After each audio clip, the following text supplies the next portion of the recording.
We combine tailor-made speed, maximum forgiveness, and a new level of fitting to give you more distance from more of the face. Unlock another level with the all-new QI35. Yeah, that's the one. From TaylorMade.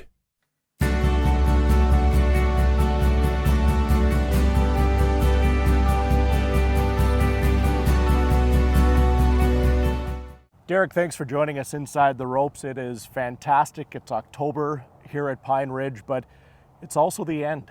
What's it like? Is it fair to say counting down the days for you yet after 32 years on this property? You know what, I honestly can tell you, I don't feel any different than I did last year. I know the time's coming, and I still got the job to do. I can't turn the switch off yet. So my wife reminds me that I need to start changing how I approach my job this latter part of my career. But no, I think I've got that personality that just really doesn't know how to turn that part off. But I know when the time comes, I'll definitely appreciate it. And yeah, I'll reflect back and go, I was maybe a little bit too focused on the job. I should have found more balance in my life.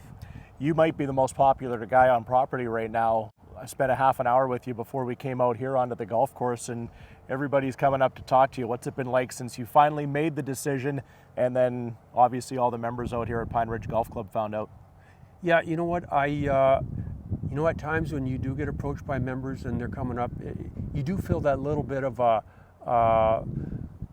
something's going to be missed, and the people that kind of inspired me are the membership themselves. And yeah, so when they approach you throughout the day and congratulate you and wish you nothing but the best, you do get that little kind of a gut punch, I would call it, and you know that yeah, you're gonna miss those people. And yeah, it's hard to put into words, but yeah, I've had a great time, and I really think that's probably the biggest thing I'll miss is the people. Yeah. 3+ decades at this facility. Obviously, we could probably go for hours on memories and different things that stand out for you, but if you could bring it into a few things that are really on the top of the list, have you even allowed yourself to do that yet, or is that maybe coming up in November and beyond?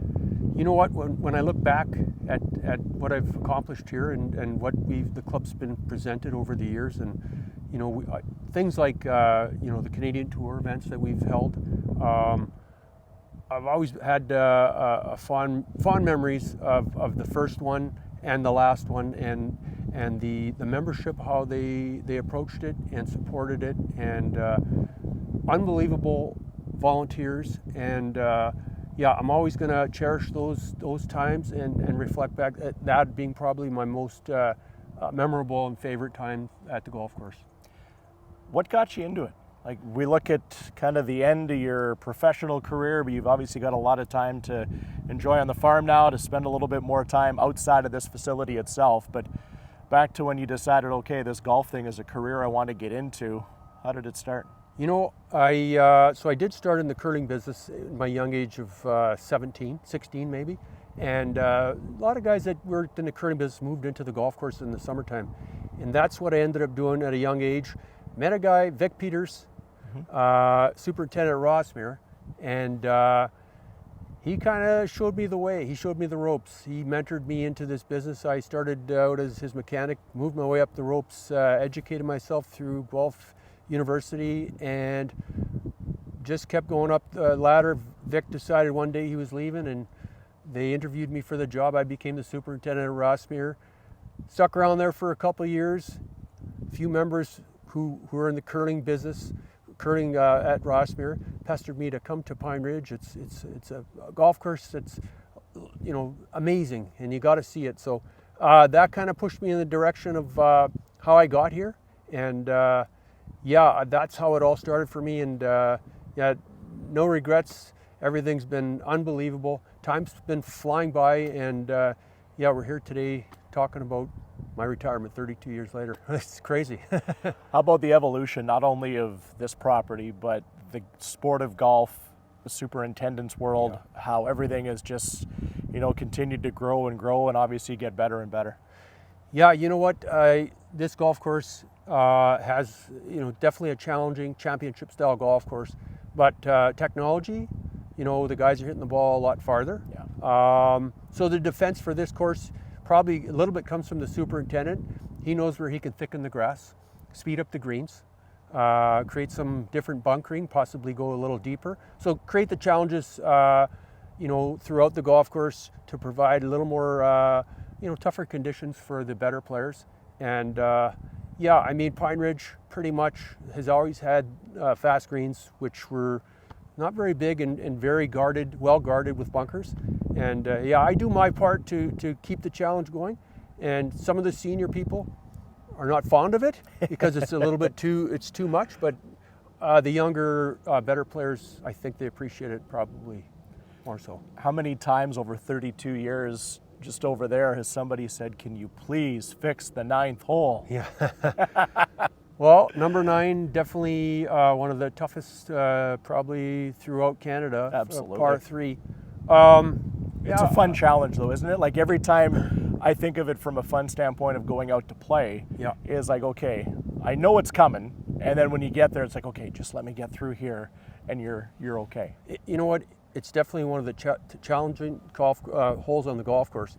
And I wouldn't change a thing on it. And the reason I say that is I play the game. I started playing, once a week. And I find that when I get to that hole and I know that green, I'm able to actually block all that out just for whatever reason. I know it's tough. And I play that hole better than I play the easiest holes. Wow. And I don't know why, but there are members who do want to put a stick of dynamite in the middle of it. And no, I think it's part of the reputation of this golf course. And I'm not sure it'll ever be in the priority of most of the members here to change that one.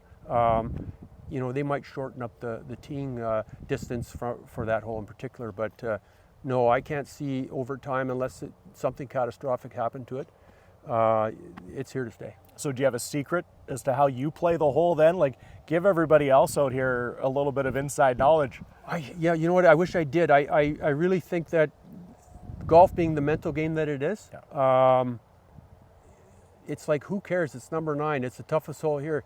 That's the approach I take to it, and I end up getting good results. Try and do that on the easiest hole here. It's usually the opposite. How about for young supers that are out there? Superintendents, obviously your entire maintenance crew, not only here but across the province. We've got 5-ish months to deal with, and then kind of everything as we look at it here in early October. We're talking right now, and despite the fact it's 26 degrees, the end is closer than the beginning. So what's it like for those people coming into the position now that you've been able to do here for close to 40 years? It's for me, probably the biggest, the toughest challenge would be the weather. I mean, the weather has changed over the years. We're getting a lot more droughty times. And when you get the rains, they do tend to come down pretty aggressively, a lot of downpours. That kind of stuff hinders a lot of things on a golf course. You tend to get more fungal issues, just other problems with washing out bunkers. So the biggest challenges for the younger guys today will be, hopefully the weather patterns get better, but the busyness. Golf courses are so busy these days. That to me comes across as possibly the biggest challenge they're faced. I mean, to grow grass ain't so difficult. It's the weather that can kind of give you a little bit of gray hair and battle you more than anything. So here we are, early October. I know you and I talked about this before we came on air today. You've got November, you've got December, and then all of a sudden it's a new calendar year. Mm-hmm. When will you put your feet up, and what will you do on that first day?